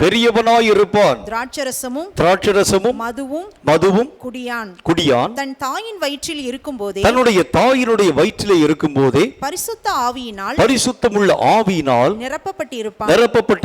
அவன் இஸ்ரவேலின் சந்ததியாரையும் அநேகரை அவர்கள் தேவனாகிய கர்த்தரிடத்திற்கு திருப்புவான். பிதாக்களுடைய இருதயங்களை பிள்ளைகளிடத்திற்கும் கீழ்ப்படியாதவர்களை நீதிமான்களுடைய ஞானத்திற்கும் திருப்பி உத்தமமான ஜனத்தை கர்த்தருக்கு ஆயத்தப்படுத்தும்படியாக அவன் எலியாவின் ஆவியும் பலமும் உடையவனாய்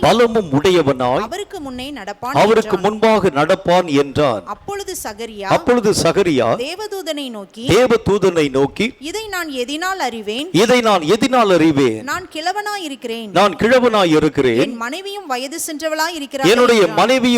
சென்றவளாய் இருக்கிறாள் என்றான். தேவதூதன் அவனுக்கு பிரதியுத்தரமாக நான் தேவனுடைய சன்னிதானத்தில் நிற்கிற கேப்ரியேல் என்பவன் உன்னுடனே பேசவும் உனக்கு இந்த நல்ல செய்தியை அறிவிக்கவும் அனுப்பப்பட்டு வந்தேன். கர்த்தருடைய வேத புத்தகத்தில் பார்க்கிறோம், இந்த சகரியா என்கின்ற மனுஷனுக்கு ஆண்டவருடைய திட்டம் வெளியாக்கப்படக்கூடிய ஒரு தன்மையை பார்க்கிறோம். இவன் ஒரு நல்ல ஒரு ஆசாரிய குடும்பத்தை சார்ந்தவன். எல்லா காரியங்களிலும் நியமங்களிலும் சரியான நிலைகளை தன்னுடைய வாழ்க்கையிலே ஆசரிக்கக்கூடிய ஒரு மனிதனாய் விளக்கிறார். தன்னுடைய ஆசாரிய முறைமையின்படியே கர்த்தருக்கு பலி கொடுக்கக்கூடிய சீட்டுகளை பெற்றுக்கொண்டு அவன் பலிபீடத்துக்கு பக்கத்தில் போய் நிற்கக்கூடிய நேரத்தில் திடீரென்று ஒரு தேவதூதன் நின்று வரக்கூடிய எல்லா விதமான முறைமைகளை பற்றி அவனோடு கூட பேச ஆரம்பித்தார். இந்த ஆசாரியன் என்று அழைக்கப்படக்கூடிய சகரியா ஜெபத்திலும் தேவனுக்கு பயப்படக்கூடிய காரியத்திலும் கர்த்தருக்கு செய்யக்கூடிய எல்லா முறைகளிலும் தவறாமல் நிறைவாக்கக்கூடிய ஒரு மனிதனாய் காணப்பட்டதுனால தேவன் தன்னுடைய திட்டத்தை அவனுக்கு அறிவிக்க சித்தம் வைக்க ஆரம்பித்தார். இப்போ நான் உங்களுக்கு என்ன ஒரு காரியத்தை பற்றி நான் சொல்ல போகின்றேன். ஒரு ஜெபம் எப்படிப்பட்டதாக இருக்க வேண்டும் என்று சொன்னால், கர்த்தராகிய தேவனுடைய திட்டத்தை நான் என் வாழ்க்கையிலே புரிந்து கொள்ளக்கூடியதாக என்னுடைய ஜெபம் காண்பிக்கப்பட வேண்டும். ஒரு மனுஷனுக்கு ஒரு ஜெபம் என்று சொல்லக்கூடிய பரிமாணம் எப்படிப்பட்டதாக இருக்க வேண்டும்? என்ன செய்ய போகிறார் கர்த்தர்? கர்த்தருடைய திட்டம் என்ன? கர்த்தருடைய திட்டத்தில் என்னுடைய பங்கு என்ன? நான் என்ன செய்ய வேண்டும் என்று கர்த்தராகிய தேவன் விரும்புகிறார். நான் செய்ய வேண்டிய வழிமுறை என்ன? என்னை கர்த்தர் எதற்காக அளித்திருக்கிறார்? ஒன்று. இரண்டாவது, ஆண்டவராகிய தேவனுடைய மனதிலே இந்த உலகத்தை பற்றி என்ன திட்டத்தை வைத்திருக்கிறார்? இந்த திட்டங்கள் எல்லாவற்றையும் தேவன் ஜெபிக்கக்கூடியவனுக்கு வெளிப்படுத்துகிறேன் என்கிற ஒரு வார்த்தையின் மூலம் பேசுகின்றார். நிறைய பேர் ஜெபம் பண்ணக்கூடிய நேரத்தில் அந்த ஜெப நேரத்தை முடித்து விட்டு அப்படியே தன்னுடைய வழியிலே கடந்து போக ஆரம்பிக்கிறாங்க.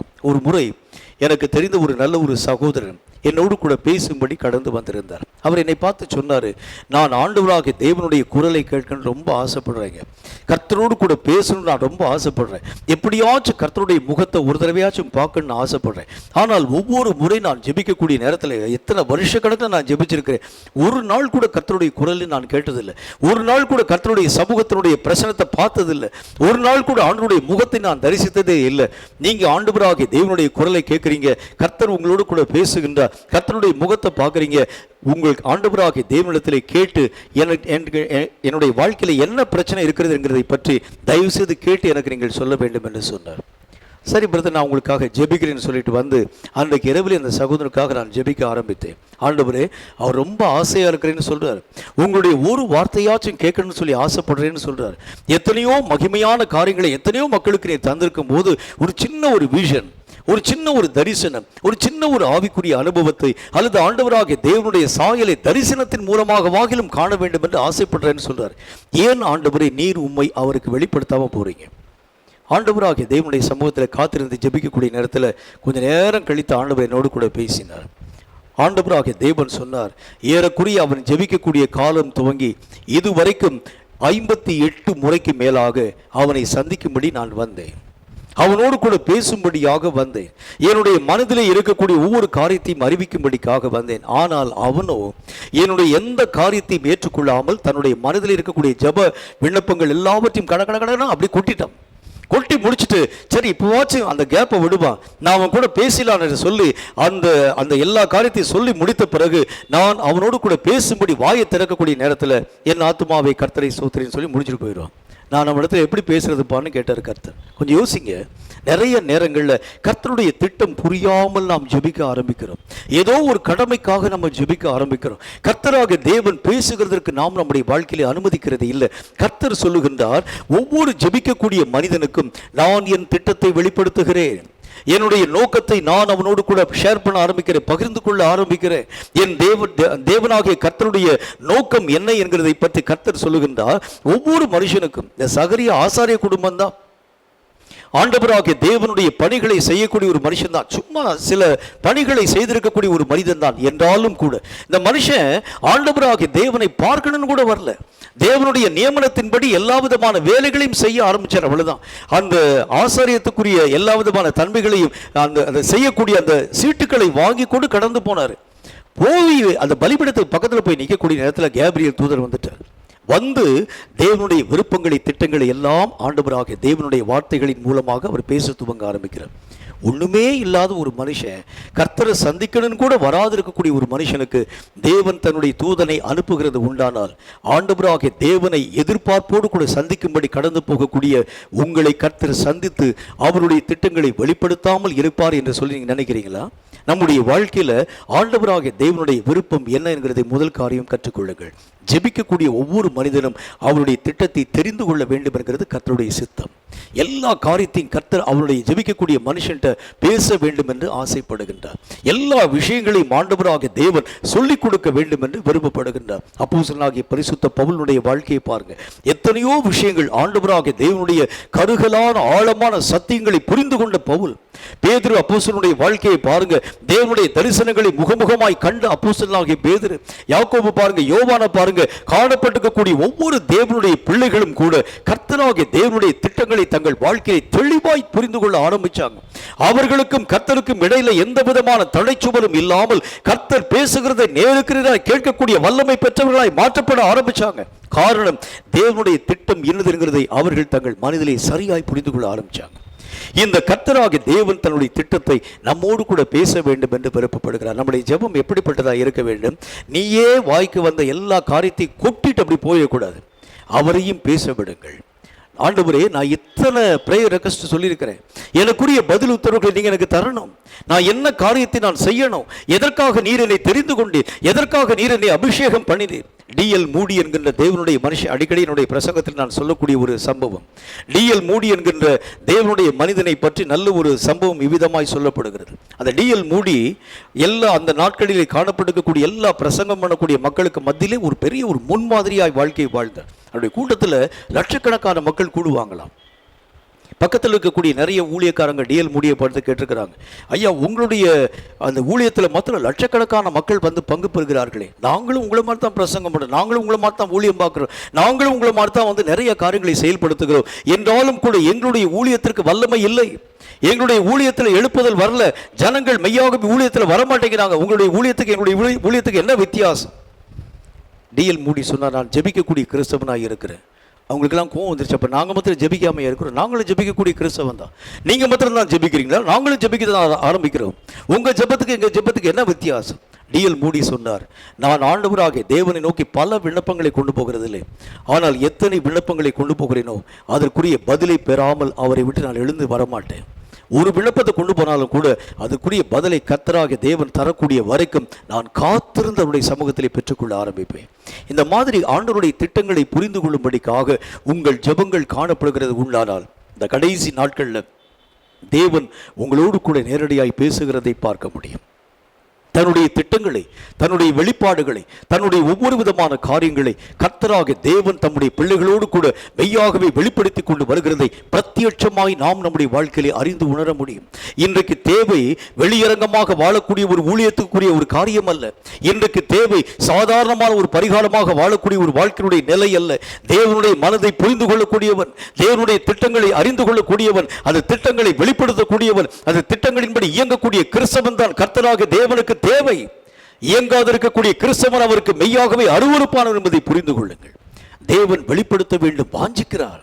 தேவன் பேச வேண்டும் விரும்புகிறார். தேவன் தன்னுடைய காரியங்களை மெய்யாகவே அறிவிக்க வேண்டும். கர்த்தர் மெய்யாகவே விருப்பம் உள்ளவராய் ஒவ்வொரு மனுஷனையும் தேடி தேடி தேடி தேடி கடந்து வருகின்றார். இந்த கர்த்தராக தேவன் தான் சொல்லுகின்றார், உன்னுடைய ஜெபம் என் திட்டத்தை புரிந்து கொள்ளக்கூடிய அளவிற்கு ஜெபிக்கக்கூடிய ஒரு ஜெபமாக இருக்கிறது உண்டானால் எல்லா என்னுடைய மனதிலே காணப்படக்கூடிய ஒவ்வொரு விஷயத்தையும் விளக்கமாய் உன்னோடு கூட நான் பேச ஆரம்பிப்பேன்.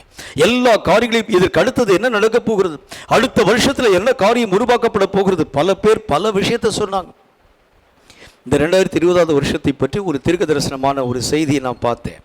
அந்த செய்தியில் அவங்க என்ன சொல்றாங்க, இந்த 2020 வருஷம் எப்படிப்பட்டதாக இருக்கும், முழுக்க முழுக்க முழுக்க முழுக்க ஆசீர்வதிக்கப்பட்ட வருஷமாக இருக்கும்.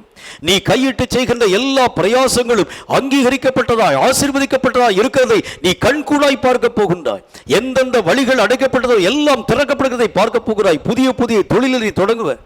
இந்த 2020 வருஷம் உங்களுக்கே தெரியும், எல்லா தொழிலும் முடங்கி போயிடுச்சு. ஒன்றுமே துவங்க முடியல, எல்லா காரியத்தையும் இழந்து போயிட்டு. அதில் குறிப்பாக அந்த ஊழியக்காரர் சொல்லுகின்றார், அமெரிக்க ஐக்கிய நாட்டை பற்றி கர்த்தராக தேவன் பேசுகிறார். அமெரிக்க ஐக்கிய நாடு செழிப்பு நிறைந்த நாடாய் மாற்றப்பட போகிறது. 30 லட்சம் போயிட்டாங்க. செத்து போய் அமெரிக்க ஐக்கிய நாட்டில் இருக்கக்கூடிய அந்த ட்ரம்ப் என்ன செய்கிறன்னு தெரியல. அவருக்கு கையை பிசைந்து கொண்டு இருக்கிறார். என்ன காரியம் நடக்க போகுது, தீர்க்க தரிசனம் என்கிற பேரில் வாய்க்கு வந்தபடியெல்லாம் என்னென்னமோ பேசுறாங்க. கர்த்தர் சொல்லுகின்றார், என்னுடைய திட்டத்தை புரிந்து கொள்கிறவன் யார்? நான் என்னுடைய மனதை வெளிப்படுத்தணும்னு ஆசைப்படுறேன். அந்த மாதிரி ஜெபித்து என்னுடைய மனதின் விருப்பங்களை, என்னுடைய மனதின் ஆழத்தை புரிந்து கொள்ளக்கூடியவன் யார்? கர்த்தருடைய கண்கள் தேடிக்கொண்டிருக்கிறது. இதை கேட்கும் கர்த்தருடைய பிள்ளையை, ஆகாயத்தை அடிக்கக்கூடிய ஜெபம் போதும், பலவீனமான ஜெபம் போதும், குறைவுள்ள ஜெபம் போதும், எந்த காரியத்தையும் சாதிக்க முடியாத ஜெபம் போதும். இன்றைக்கு கர்த்தராக தேவன் சொல்லுகின்றார், தேவனுடைய இருதயத்தை படிக்கும் ஜெபத்தை நீ உன் வாழ்க்கையிலே செயல்படுத்தப்பார். அவருடைய மனதின் விருப்பங்களை புரிந்து கொள்ளக்கூடிய ஜெபத்தை நீ செயல்படுத்த மெய்யாகவே கடந்து போக வேண்டும் என்று கர்த்தர் சொல்லுகின்றார். அவருடைய விருப்பங்கள் அதிகம் உண்டு, அவருடைய வாஞ்சை அதிகம் உண்டு, அவருடைய தேவைகள் அதிகம் உண்டு. அவருடைய எல்லா விதமான காரியங்களை மக்களோடு கூட மெய்யாகவே பகிர்ந்து கொள்ள வேண்டும் என்கிற வாஞ்சை அதிகம் உண்டு. அதை புரிந்து கொண்டு அதற்கு நேராக உன்னுடைய ஜெபத்தை நீ செயல்படுத்த ஆரம்பிக்கிறது உண்டானால் தன்னுடைய திட்டங்களை கர்த்தராக தேவன் வெளிப்படுத்துகின்றார். இந்த வெளிப்படுத்தப்படக்கூடிய ஜெபத்தில் தாவீதினுடைய நிலைகளை நம்ம மெய்யாகவே ஆராய்ந்து பார்க்க முடியும். கர்த்தராகிய தேவன் தாவீதுக்கு தன்னுடைய திட்டத்தை வெளிப்படுத்தி விட்டார். என்ன திட்டத்தை வெளிப்படுத்திட்டாரு? நீ போக போகின்றாய் தாவீது, அந்த கோலியாத்திற்கு முன்பதாக போய் நிற்கப் போகின்றாய். அவன் உன்னை மெய்யாகவே கொடிய தூஷணமாய் தூஷிக்க போகின்றான். தன்னுடைய தேவனுடைய நாமத்தினால் உன்னை அவன் சபிக்கப் போகின்றான், என்னையும் அவன் சபிக்கப் போகின்றான். என்றாலும் கூட அவனை கண்டு எவ்வளவேனும் பயப்படாதே. உன்னுடைய சொந்த ஜனங்களுடைய வார்த்தைகளை கேட்டு நீ உன்னுடைய ஸ்தானத்தை விட்டு திரும்பி போய் விடாதே. உன்னை யுத்த வீரனாக நான் தெரிந்து கொண்டேன், உன்னை யுத்த வீரனாக அபிஷேகம் பண்ணினேன், உன்னை நான் யுத்தத்திற்காகவே அழைத்திருக்கிறேன். ஆகவே உன்னுடைய ஒரு கூழாங்கல் போதும் தாவீது அந்த கோலியாத்தினுடைய வாழ்க்கையை முடித்து நிர்மூலமாக்க உன்னுடைய சத்துவத்தினால் ஆகும் என்று கர்த்தராக தேவன் சொல்லிட்டார். அதனாலதான் எதையும் பற்றி தாவீது கவலைப்படவே இல்லை. தூஷிக்கக்கூடிய பெலிஸ்திய ஜனங்களை பற்றி, தூஷிக்கக்கூடிய கோலியாத்தினுடைய வார்த்தையை பற்றி, தூஷிக்கக்கூடிய எல்லா விதமான மக்களுடைய சத்துவங்களை பற்றி, பயப்படக்கூடிய சவுலை பற்றி, பயப்படக்கூடிய இஸ்ரவேலின் தானியங்களை பற்றி தாவீது எவ்வளவேனும் நோக்கி பாராமல் இருந்ததற்கு ஒரே ஒரு காரணம், தேவனுடைய மனதின் திட்டத்தை அவர் புரிந்து கொண்டார். என்னை கொண்டு கர்த்தர் பெரிய காரியத்தை செய்ய போகிறார், என்னை ஒரு யுத்த வீரனாக உருவாக்க போகின்றார். ஆடுகளின் பின்பதாக அலைந்து தெரியக்கூடிய என்னை ஆண்டவராக தேவன் பெரிய ஒரு யுத்த வீரனாய் உருவாக்க போகிறார். இது சாத்தியம் இல்லாத ஒரு காரியம்தான். ஆனால் கர்த்தர் தெளிவாய் சொல்லிவிட்டார், நான் யுத்தத்திலே ஜெயத்தை நான் பெற்றுக்கொள்ள போகிறேன் என்று சொல்லி. அந்த ஜெயம் எப்படிப்பட்ட ஜெயம்? கோலியாத்தை அழித்தது மட்டுமல்ல, பெலிஸ்திய சாம்ராஜ்யத்தை தலைமட்டும் தாழ்த்தது மட்டுமல்ல, சவுல் ராஜாவையும் தாவீதையும் ஜனங்கள் கம்பேர் பண்ணி பேசுறாங்க. என்ன பேசுறாங்க? சவுல் கொன்றது 1000, தாவீது கொன்றது 10,000 பேசக்கூடிய அளவிற்கு அத்தனை உயர்த்தப்படக்கூடிய நிலையை நீ பெற்றுக்கொள்ள போகிறாய் தாவீது என்கிறதை கர்த்தராக தேவனது திட்டத்தை தெளிவாய் அவரோடு கூட பேசினால்தான் தைரியமாய் அவரால் கடந்து போக முடிந்தது. இதை கேட்கும் கர்த்தருடைய பிள்ளையே, தேவனுடைய மனதை படிக்கக்கூடியவன் யார்? தேவனுடைய விருப்பத்தை புரிந்து கொள்ளக்கூடியவன் யார்? உன் ஜெபம் அப்படிப்பட்டதாய் காணப்பட வேண்டும். கர்த்தாவே, உம்முடைய மனதின் விருப்பத்தை நான் புரிந்து கொள்ள வேண்டும் ஆண்டவரே. உம்முடைய திட்டத்தை தம்முடைய பிள்ளைகளுக்கு அதிகமாய் வெளிப்படுத்த வேண்டும் என்று விருப்பப்படுகின்றேன். கேளாத சகரியாவுக்கு உம்முடைய திட்டத்தினுடைய ஆழ்ந்த காரியங்களை, நிறைய காரியங்களை பற்றி நீங்க பேசி முடிச்சிட்டீங்க, நிறைய சூழ்நிலைகளை பற்றி பேசி முடிச்சிட்டீங்க. அந்த யோவான் என்கிறவன் எப்படி இருக்க போகிறான், என்ன காரியங்களை சாதிக்க போகிறான், உலகத்தில் என்னென்ன விதமான விஷயங்களை செய்ய போகிறான், சகரியா கேட்கவே இல்லை. அவர் பலிபீடத்தில் சீட்டை வாங்கிட்டு போய் பலி கொடுக்கும்படிக்காய் உள்ள போனார், அவ்வளவுதான். ஆனால் தேவனாகிய கர்த்தருக்கு பயப்படக்கூடிய மனுஷனுக்கு, ஜெபிக்கக்கூடிய மனுஷனுக்கு அவன் கேளாமலேயே தேவன் தம்முடைய திட்டங்களை வெளிப்படுத்த ஆரம்பிக்கிறார். அப்படி என்றால் நீ கேட்கக்கூடிய கிறிஸ்தவனாய் இருக்கிறது உண்டானால் இந்த காலங்களை பற்றிதான திட்டங்களை தேவன் உன்னோடு கூட பேசாமல் இருப்பாரா? இதை கேட்கும் கர்த்தருடைய பிள்ளையே, ஆகாயத்தை அடிக்கும் வாழ்க்கையினுடைய நிலைகள் போதும், ஆகாயத்தை அடிக்கும் எல்லா விதமான சூழ்நிலைகளும் நம்மை விட்டு கடந்து போகட்டும். கர்த்தராகிய தேவனுக்கு உகந்த ஜெபத்தை நீங்களும் நானும் செயல்படுத்த வேண்டும். ஒரு கவனிலே வைத்து சுழற்றப்படக்கூடிய ஜெபமாகிய கல் வல்லமை உள்ளதாய் காணப்படும் பொழுதுதான் சாத்தான் அந்த கற்களுக்கு நடுங்க ஆரம்பிக்கின்றான். சாத்தான் அந்த கல்லை கண்டு மெய்யாகவே தெரித்து ஓட ஆரம்பிக்கின்றான். அந்த கல்லுக்கு முன்பதாக நிற்க முடியாத அளவிற்காக சாத்தானுடைய வல்லமைகள் முளைமழுங்கி போகிறதற்கு காரணம் அது சாரமுள்ள கல்லாய், அது வல்லமையிலே நிறைந்த ஒரு கல்லாய், ஆண்டவராகிய தேவனுடைய திட்டங்களை புரிந்து கொண்ட கல்லாய் காணப்படுகிறது உண்டானார். இந்த தாவீதுக்கு விசுவாசம் எங்கிருந்து வந்திருக்கும்னு யோசிச்சு பாருங்களேன். இந்த கோலியாத்தினுடைய தன்மைகளை பார்க்கக்கூடிய தாவீது மெய்யாகவே பயந்து போயிருப்பான். கோலியாத்தை எதிர்க்க நம்மளால முடியாதுன்னு சொல்லி யோசிச்சிருப்பான். அவ்வளோ பெரிய ஒரு மலையை போல காணப்படக்கூடிய கோலியாத்தினுடைய தன்மைகளை எதிர்க்க நான் எம்மாத்திரம் என்கிற ஒரு நினைவு அவனுடைய வாழ்க்கையில வந்திருக்கும். என்றாலும் கர்த்தருடைய திட்டத்தை அவன் தன் வாழ்க்கையை புரிந்து கொண்டதனால இவன் எதையும் பற்றி கவலையே படவே இல்லை. சூழ்நிலைகளை பார்க்கல, ஜனங்களை பார்க்கல, எதிரியினுடைய முகத்தை கூட அவர் பார்க்கல. அவர் பார்த்த பார்வைகள் எல்லாம் எதை பொறுத்து அமைக்கப்பட்டிருக்கிறது? கர்த்தருடைய திட்டத்தின் மேலே மட்டும் தன்னுடைய கண்களை வைக்க துவங்க ஆரம்பித்தார். கர்த்தருடைய திட்டம் ஒண்ணுதான் அவருடைய கண்ணுக்கு முன்னால மெய்யாகவே காணப்பட துவங்கிற்று.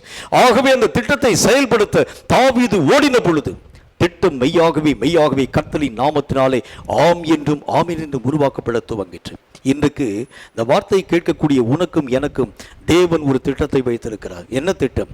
உலகத்தை அச்சுறுத்தும் பிரச்சனைகளை விடுதலையாக்கும் திட்டம், வந்திருக்கக்கூடிய அந்த பிசாசனுடைய ஆயுதங்களை அழிக்கும் திட்டம், சாத்தானுடைய நெற்றிப்பட சாத்தானுடைய வல்லமைகளை தரை மட்டும் தாழ்த்தக்கூடிய ஒரு திட்டம். உலகத்திலே எல்லா இடங்களிலும், எந்த இடத்திலும், ராஜ்யங்களிலும், தேசங்களிலும், அரசாங்கங்களிலும், அதிகாரங்களிலும், எல்லா இடத்திலும் பிசாசின் சத்துவங்கள் நிறைந்திருக்கக்கூடிய இந்த காலத்தில் ஆண்டவராகிய தேவனுடைய திட்டத்தை புரிந்து கொண்டு திட்டத்தின்படி ஓடக்கூடிய ஒருவன் அவருக்கு தேவைப்படுகின்றார். அந்த ஒருவன் நீயாக இருக்கிறது உண்டானால் தேவன் தம்முடைய மனதின் எல்லா காரியங்களை உன்னோடு கூட வெளிப்படுத்த ஆரம்பிக்கின்றார். எல்லா விருப்பங்களை கர்த்தர் உன்னோடு கூட கற்பித்துக் கொடுக்க ஆரம்பிக்கின்றார். இந்த காரியங்களை நீ புரிந்து கொள்ள துவங்குகிறது உண்டானால் உன் கைகளை ஆண்டவராக தேவன் மெய்யாகவே வலிமைப்படுத்துகிறதை பார்க்க முடியும். பலவீனமான ஜபங்களோடு கூட அல்ல, பலம் நிறைந்தவனாய் ஒரு அடி அடித்தால் கூட தாவீது அடித்த அடி கோலியாத்திற்கு மரண அடியாய் விழுந்ததை போல தேவனுடைய திட்டங்களை புரிந்து கொண்டு நீ அடிக்கக்கூடிய ஒரு அடி கோலியாத்தினுடைய நெற்றியை தகர்க்கக்கூடியதாய் விளங்குகிறதை கண்கூடாய் பார்க்க முடியும். இப்ப சாத்தானை குறிவைத்து தாக்கக்கூடிய ஜெபங்கள் கர்த்தருக்கு தேவைப்படுகிறது.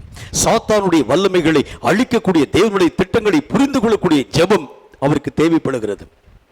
அப்படி என்றால் கர்த்தருடைய திட்டத்தை நாம் புரிந்து கொள்ள வேண்டும் என்றால் நம்முடைய வாழ்க்கையிலே எது தேவை? நம்ம ஜெபிக்க ஆரம்பிக்கும் பொழுது தேவன் உன்னையும் உன்மேல் அவர் வைத்திருக்கக்கூடிய திட்டத்தையும் தீர்க்கமாய் வெளிப்படுத்த ஆரம்பிக்கிறார். நான் உன்னை எதுக்காக அபிஷேகம் பண்ணியிருக்கிறேன், என்ன நோக்கத்திற்காக நீ கடந்து போகின்றாய்? நீ இப்போ ஒரு மண்ணுக்குள்ள புதைந்திருக்கக்கூடிய ஒரு வாழ்க்கை வாழ்றப்பா, பலவீனமான ஒரு வாழ்க்கை வாழ்ற, எல்லா விதமான காரியங்களையும் சாதிக்க முடியாதவனாய் கட்டுப்பட்ட ஒரு நிலைமையில நீ காணப்படுகின்றாய்.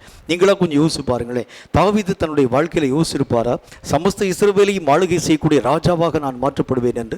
யோசிப்பாரா சிறை கைதியாய் காணப்படக்கூடிய என்னை பார்வோனுக்கு அடுத்த ஸ்தானம் பரியந்தம் கர்த்தர் உயர்த்துவார் என்று யோசிச்சிருப்பாரா? ஒரு தானியேலுடைய நிலைமையை பாருங்க. சமஸ்த பாபிலோன் தேசம் முழுமையும் தானியேலுடைய வார்த்தைக்கு கீழ்ப்படக்கூடிய அளவிற்கு அவ்வளவு பெரிய அதிகாரம் நிறைந்தவனாக தானியேலை ஆண்டவராகிய தேவன் உயர்த்துவார் என்று தானியேலுக்கு தெரியுமா? இவைகள் ஒன்றும் அவருடைய மனதிலே தோன்றாதிருக்கக்கூடிய காலங்களிலே கர்த்தர் திட்டம் வைத்ததினாலே அந்த திட்டத்தை அவர்கள் புரிந்து கொண்டு சரியாய் துவங்கினதனால் அந்தந்த திட்டத்தினுடைய மகிமையை தங்கள் வாழ்க்கையில் அவர்கள் பெற்றுக்கொண்டார்கள். இதை கேட்கும் கர்த்தருடைய பிள்ளையே, உன்னை குறித்தும் என்னை குறித்தும் கர்த்தருக்கு ஒரு நோக்கம் உண்டு, ஒரு விருப்பம் உண்டு. நீ ஓடக்கூடிய இந்த ஓட்டம் ஆண்டவராக தேவனுக்கு உகந்த ஓட்டம் அல்ல. நீ செய்யக்கூடிய இந்த பிரயாசம் இது கர்த்தராக தேவனுக்கு பிரியமான பிரயாசமும் அல்ல. ஆண்டவராக தேவனுடைய விருப்பத்தை அறிந்து அதற்கு ஏற்ற வண்ணமாய் ஜெபித்து உன்னை ஆயத்தப்படுத்தி அதற்குரிய ஓட்டத்தின் ஊடாக கடந்து போக ஆரம்பிக்கிறது உண்டானால் உன்னையும் தேசத்தையும் உலகத்தையும் ரட்சித்துக் கொள்வாய் என்பதில் சந்தேகம் ஒன்றுமே இல்லை. உன்னை கொண்டு ஆண்டவராக தேவன் செய்ய நினைக்கக்கூடிய காரியங்களின் ஊடாக நீ கடந்து போகிறது உண்டானால் உன் தேவன் உன்னுடைய கரங்களை வலிமைப்படுத்துகிறதை பிரத்யட்சமாய் பார்க்க முடியும்.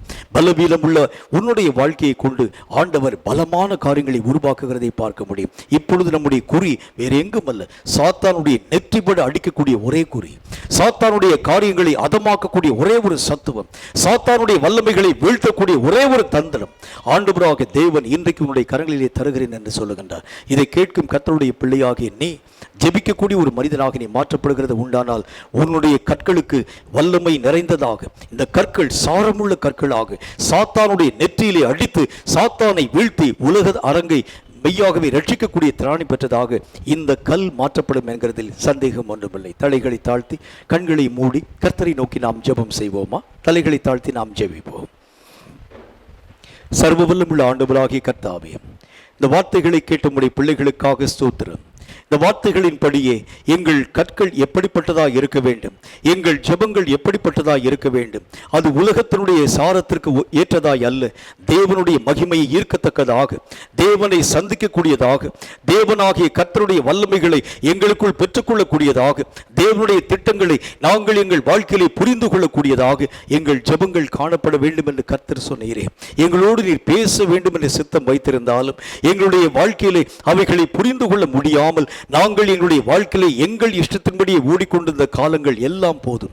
இந்த நாள் துவங்கி இயேசு கிறிஸ்துவின் வல்லமையுள்ள அதிகாரமுள்ள நாமத்தினாலே நாங்கள் ஜெபிக்கக்கூடிய ஜெப வீரர்களாய் மாற்றப்பட்டு கர்த்தருடைய மகிமையை எங்களுக்குள் நாங்கள் பெற்றுக்கொள்ளவும், கர்த்தராக தேவனை நாள்தோறும் சந்திக்கும் மக்களாய் விளங்கவும், கர்த்தருடைய வல்லமைகளை நாங்கள் எங்களுடைய வாழ்க்கையிலே ஏற்றுக்கொள்ளவும் மட்டுமல்லாமல் பரிசுத்தமுள்ள ஆவியானவரே கர்த்தாவே உமக்கு கோடான கோடி ஸ்தோத்திரம். தேவனுடைய திட்டங்களையும் தீர்மானங்களையும் சரியாய் புரிந்து கொண்டு சத்துருவின் அதிகாரங்களை தாக்கவும் எங்கள் ஒவ்வொருவரையும் வலிமைப்படுத்த வேண்டும் என்று நாங்கள் ஜெபிக்கிறோம். இந்த வார்த்தைகளை கேட்டு உம்முடைய பிள்ளைகள் யாராய் இருந்தாலும் சரி, இன்று முதல் அவர்கள் வாழ்க்கையிலே ஜெபத்திலே ஒரு பெரிய எழுப்புதலை உருவாக்குவீராக, ஜெபத்திலே ஒரு புதிய பரிமாணத்தை கர்த்தர் ஏற்படுத்தி தருவீராக. சத்துருவினுடைய வல்லமையான காரியங்களை அழித்து ஒழிக்க இந்த வார்த்தைகளை கேட்ட ஒவ்வொரு பிள்ளையும் கர்த்தர் பயன்படுத்த வேண்டும் என்று நான் ஜெபிக்கிறேன்.